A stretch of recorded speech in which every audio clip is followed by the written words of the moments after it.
טוב, בזכות העמידה בזמנים והמשמעת שגילו כל הדוברים, יש לנו עכשיו זמן לשאלות ולדיון. כן, ולחכות לרמקול. יש פה...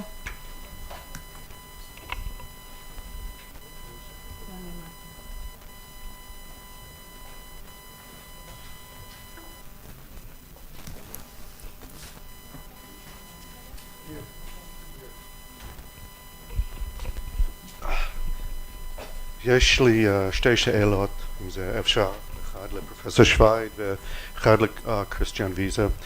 פרופסור שווייד, לפי מה שאני הבנתי, הרשל לא הסתכל על עצמו כנביא, אלא כאיש שמסר את הניסיון הסובייקטיבי של הנביאים. אז איש כזה לא היה יכול לשתוק בשנות של השואה, והוא לא שתק, או באופן אקספליסיטי או באופן פוטנציאלי. אז טוב, אתה תיארת את היחס, הייתי אומר, היחס הדיאלקטי בין החסידות וההשכלה. דהיינו, הרשל הסתכל על ההשכלה לא כעניין נגד החסידות, אלא כמקור של משהו פוזיטיבי, עניין של רנסנס. אז השאלה היא, איך אתה יכול להסביר איך שהרשל היה מסביר את היחס הדיאלקטי בין החסידות וההשכלה בתקופת השואה, וזה כולל העניין של הניצחון התיאולוגי של ההשכלה הרפורמי מעבר לנצרות. אני לא אומר שהרשל הסביר את זה, אני רק שואל איך אתה יכול באופן סיסטמטי, שיטתי, להסביר איך שהוא היה יכול להסתכל על ההשכלה בפני השואה. אז פרופסור שווייד, זו השאלה בשבילך.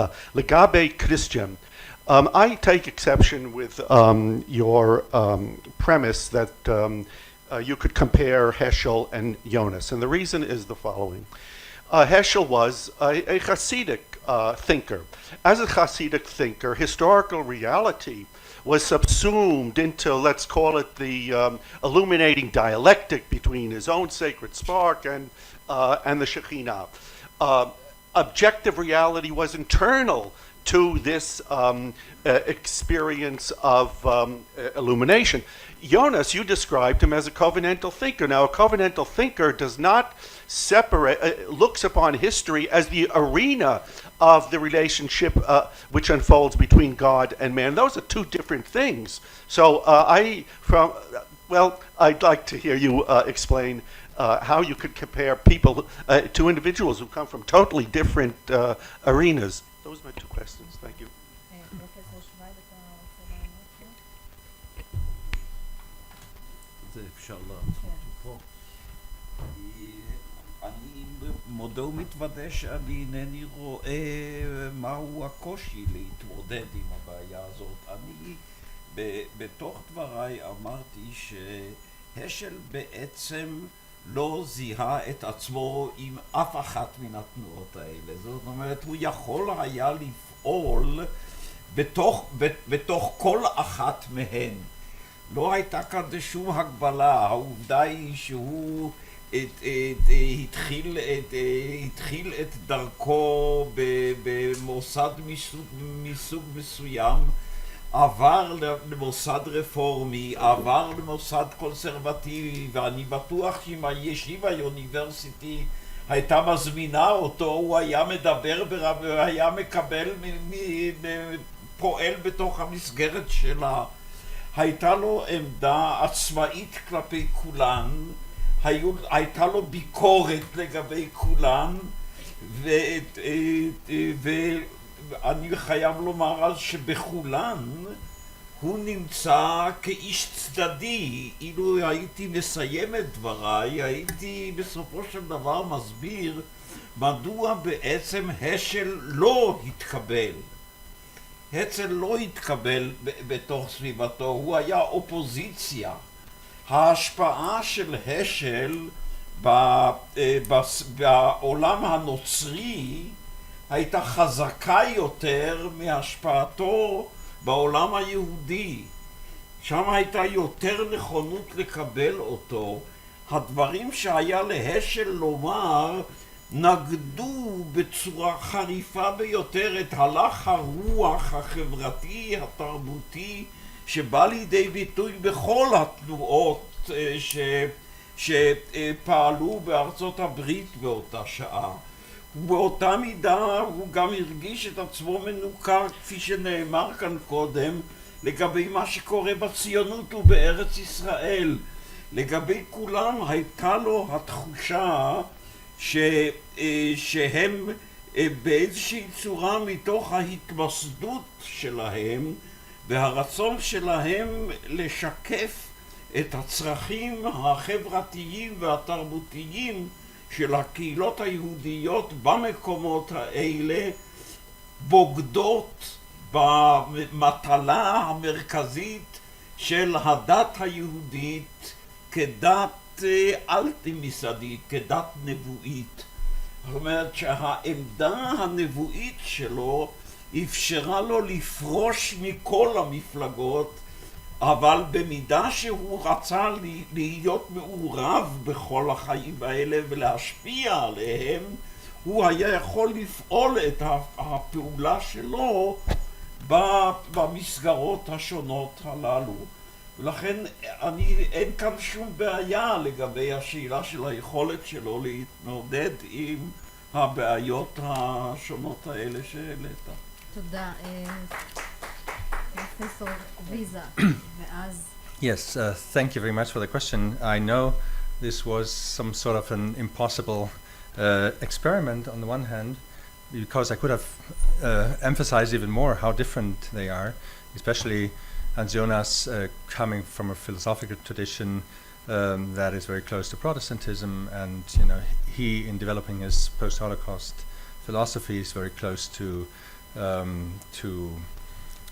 Christian death of God theologies in New York at that time and process theology. So it is admittedly a totally different world. However, the motivation why I did this was from my reading of Jonas, looking for a dialogue partner that he did not find during his life or not even seek, right? He was almost autistic in the way he described his philosophy in that regard. And so I didn't want to compare them really. What I tried to do is really to engage in this unlikely dialogue and see what would they have been able to discuss had they actually met and read each other. And I think, and after hearing some of the other talks, I'm even more convinced that they really share a lot in terms of the questions they are troubled by. Not only their biographical experience, which is comparable, I think, but in terms of the issues that they're troubled by, technology, Heidegger, racism, of course, the question of how to live after the Holocaust. These are questions that they are both addressing, and I think that Jonas, in encountering Heschel's thought, would at least have encountered one very challenging alternative to the kind of philosophical myth that he's telling in his concept of God after Auschwitz. An alternative that would not have compelled him to think the radical powerlessness of the divine. And so I'm not trying to compare them really, because I know they are incomparable in many ways, but to some sort of create an intellectual dialogue between two thinkers who haven't done this. And if you ask what would Heschel have profited from had he met Jonas, then I think again they have so many questions that they were engaged with, and I think talking about Heidegger, talking about Hans Jonas's interpretation of the situation of the world in an age of technology would have been something that they both would have been able to discuss, despite their many differences. And I mean, in these 20 minutes, I couldn't emphasize the differences enough. I was really eager to find some sort of common ground, particularly in the motive of the Imago Dei, where I think they are indeed comparable.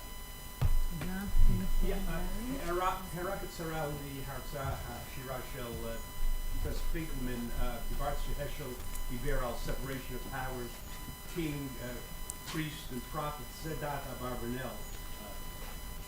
דיוק אחד הספרים שכתב על אברבנאל. אני רוצה לשוב לדעת של פרופסור שווייג.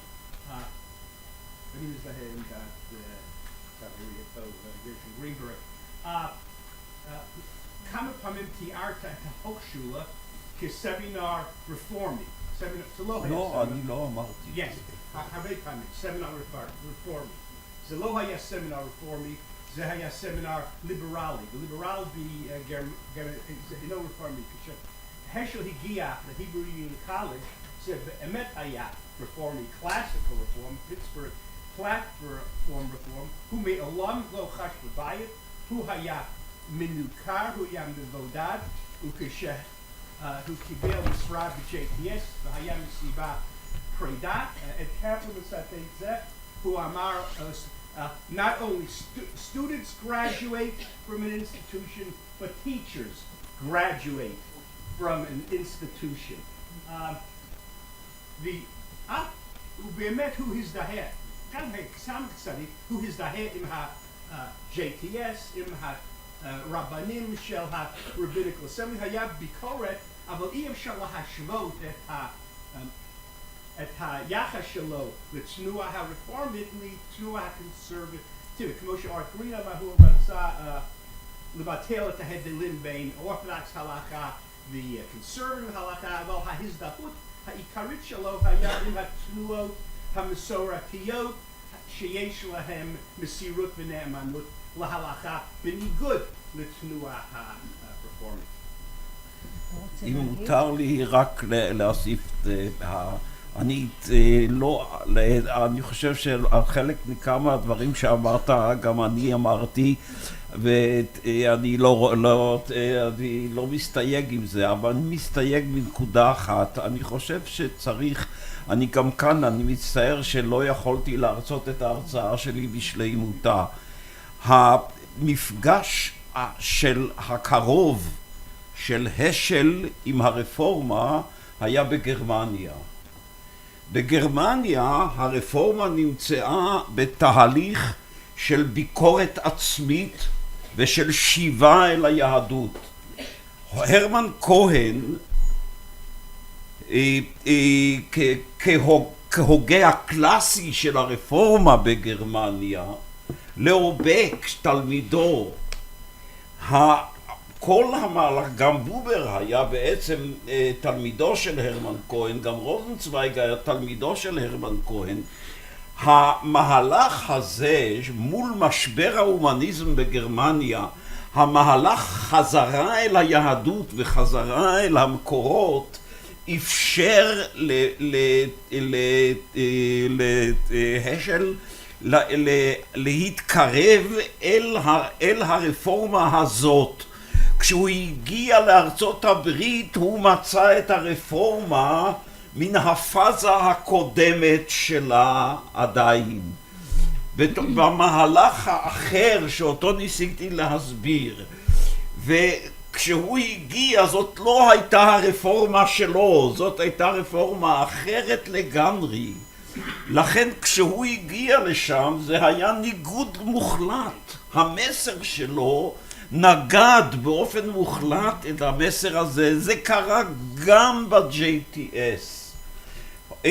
הוא שם אומנם מצא מקום יותר קרוב, אבל הוא לא התקבל במוסד JTS, התייחסו אליו במידה רבה מאוד של זלזול למען האמת.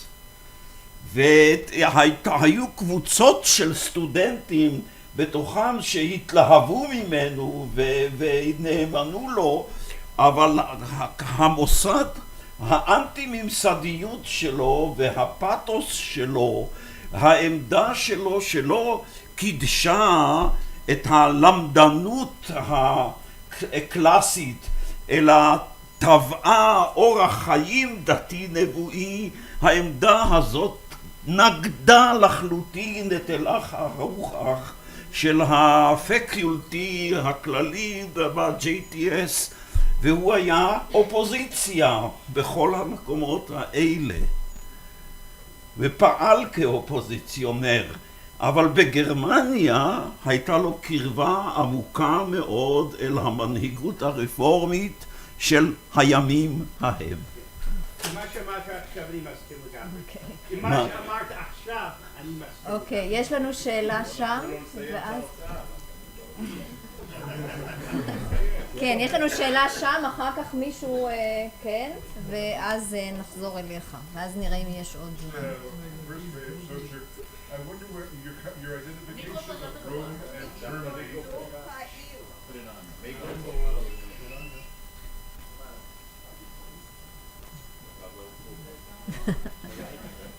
Okay, your identification of Germany and Rome was very interesting. I wonder where America fits in there. We always read the Sabbath as a critique of American materialistic civilization. But Heschel is the new immigrant, very grateful to America and so on. Once you identify Rome with Germany, then Rome really can no longer be America there, and I wonder what you'd say about that. לאלי שווייד, אם הייתי מקבל, לא רק שעמדה הנבואית שלו אפשרה לו להתנתק מכל המוסדות, אלא דרשה ממנו. היא דרשה ממנו להיות אדם עצמאי ולהיות אדם בלתי מפלגתי, והוא לא יכול היה, בגלל המשימה הנבואית, הוא לא יכול היה להרגיש בן בית בכל תנועה שאינה ממלאת את הדרישות הכבדות מאוד של אדם נבואי. ובזה אני רוצה להציע שהוא מאוד מקביל לאחד מרבותיו הסמויים, והוא הלל צייטלין בוורשה, שגם בוורשה שבתקופה של לפני המלחמה הוא היה באווירה מאוד מפולגת ומפלגתית. הוא גם היה אדם שלא הזדהה עם שום תנועה בגלל הדרישה הנבואית שלא נתנה לו לאפשרות של השתייכות. Abe, do you wanna? Certainly, the Sabbath is a critique of American materialistic culture, and that I absolutely agree. But I think if you look, if you just closely read the text, it's revealing that precisely the pairing is Germany and Rome, these two Reichs, as it were.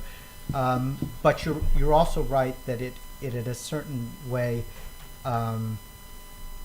insulates or makes more palatable the strength of the critique against the culture in which he's very happy to be in. I think you're absolutely right about that. אני לא יכולתי לעקוב, אני לא שומע טוב, ואני לא יכולתי לעקוב אחרי דברי, אני מצטער. הוא דיבר על זה שגם באירופה השל היה לא מזוהה עם שום דבר, שבגלל אחד המורים שלו היא צייטלין. תראה, אני חושב שבשאלה, בעניין הזה של אי מזוהות, צריך לעשות את ההבחנה הברורה מאוד. השל לא הזדהה עם ממסדים, אבל השל זיהה את עצמו עם עם ישראל. וכל התנועות שפעלו בעם ישראל כתנועות יהודיות ובאשר הן יהודיות, היו מפלגות שהוא יכול היה ומוכן להזדהות איתן, במובן זה של לפעול בתוכן מנקודת ראות של מה שהוא ראה כטובתו של עם ישראל וכטובת האנושות. אז צריך להבין שיש כאן למושג הזדהות, יש כאן שני מובנים. אם אתה אומר הזדהה עם המסר האידיאולוגי, לא. אם לא הזדהה עם התנועה האנושית, עם האנשים, עם פעולתם, עם יהדותם, כן. וזאת לא הייתה עמידה מנוכרת מן הצד, זאת הייתה עמידה אכפתית. זאת אומרת, צורת הפעולה האופוזיציונית הייתה מתוך הזדהות עמוקה ומתוך הרגשת אחריות עמוקה לעם ישראל בכל המקומות שבהם היא פעלה. רק אם אתה רואה את הדיאלקטיקה הזאת, אתה יכול להבין אותו. תודה רבה. כן, יש לנו שאלה שם. Actually, two notes, a very quick one with respect to Dr. Finkelman's presentation. I think we should also acknowledge, among many other things, Heschel's being influenced by William James, who said very, very clearly that religion is nurtured by essentially a prophetic mode, and when it becomes a creed and an institution, it begins to stone the prophets. And that obviously was something that, in a way, he, I guess, experienced in his own life. With respect to Dr. Socher's presentation, I want to offer what I think a not too fanciful midrash on that, what you called that gorgeous phrase. First of all, we should eternity utters a day. We should be clear about what eternity means here, because we often think of eternity as it goes on for eternity, and it's this endless travel through time, more correctly called sempiternity. Eternity is really timelessness, and it raises the important question, almost insoluble question, of how timelessness can ever be experienced by people who are necessarily denizens of time. His ancestor and namesake, who is usually known as the Ohev Yisrael, dealt with this issue about revelation, as many others did. And he said that for God there is no past, present, or future. And therefore, in some sense, it doesn't really cohere to say that God decided to give the Torah, to reveal God's self at Mount Sinai to a certain generation at a certain place and time. And therefore, everyone should understand that every time they open a book and are studying any words of Torah, they are in effect standing at Mount Sinai.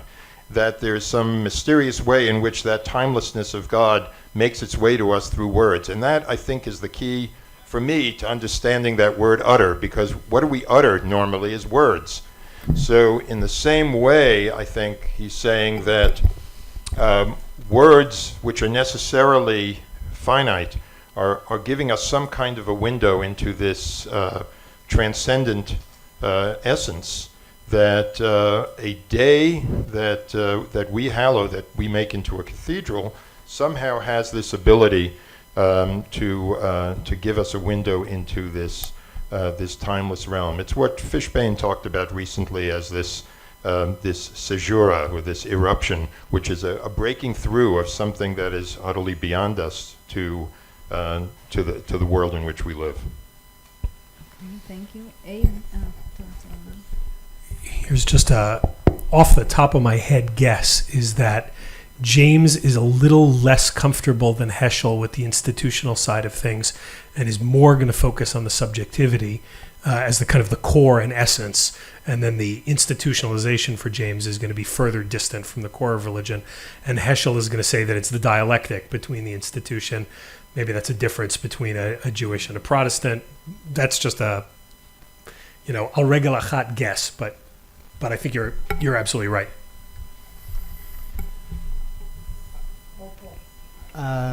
Thanks for the midrash. I'm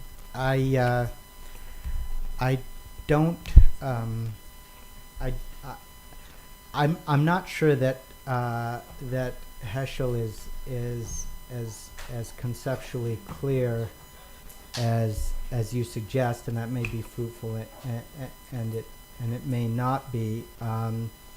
So I I retain the right not to understand him on this point, and I certainly don't understand Buzzy Fishbane. But the comments are well taken. Thank you. יש לנו זמן לעוד שאלה קצרה? אז אפשר הערה קצרה.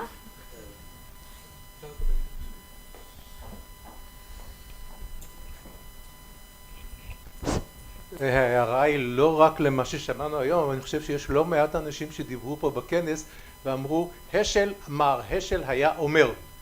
ולפי דעתי יש פה איזשהו פספוס, מכיוון שהשל אמר דברים שונים בהזדמנויות שונות. ובמיוחד אני מתייחס לנושא של הציונות. בשלב מסוים השל היה נגד הציונות, כיוון שראה בה ריצה אחר הדברים. לאחר מכן הוא שינה את דעתו והפך להיות לפרו-ציוני, והייתה תקופה אפילו שהוא רצה לבוא לארץ, אבל גרשון שולם לא נתן לו לבוא לארץ, אמר הוא אולי נביא אבל הוא לא אקדמאי. ואין לי את הציטטות, אבל אני יכול לספר בקצרה את הסיפור, שנער ציוני בא לאיזשהו סנדלר, זה סיפור של השל, בא לאיזשהו סנדלר וביקש תרומה לציונות. אז הוא אמר תוריד רגע את הנעליים, והוא דפק לו סוליות חדשות. הוא אמר מה אתה עושה? הוא אמר אין לי כסף לתת לך, אבל סוליות אני יכול לתת לך. טוב, תודה רבה. זהו, תודה רבה לכולם.